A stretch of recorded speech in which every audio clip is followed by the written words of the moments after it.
के झा, अध्यक्ष जनजाति मंच पालम।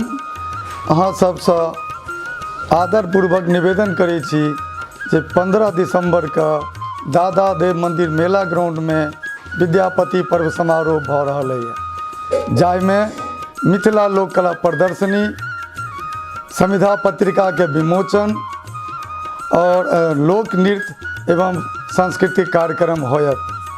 तमाम मैथिल जन से निवेदन है जे बेसी से बेसी संख्या में आबी और अपन पारंपरिक जे वेशभूषा है धोती कुर्ता पाग में आबी, जैसे पूरा दिल्ली में एक संदेश चाहे, दिल्ली में भी एक मिथिला है, ओहि में अहाँ सब आबी। सब गोटे के सब जना हकार है, अपन इष्ट मित्र के रिलेटिव के जिनका कह सकी हुनका कहियौन। 2 बजे दिन से और 11 बजे रात तक ये कार्यक्रम चलते, ओहि में अपन मिथिला के मैथिली के संस्कार के भाषा के रक्षा के लिए सब आदमी आबी। बहुत बहुत हकार, सब जना हकार अहाँ सब।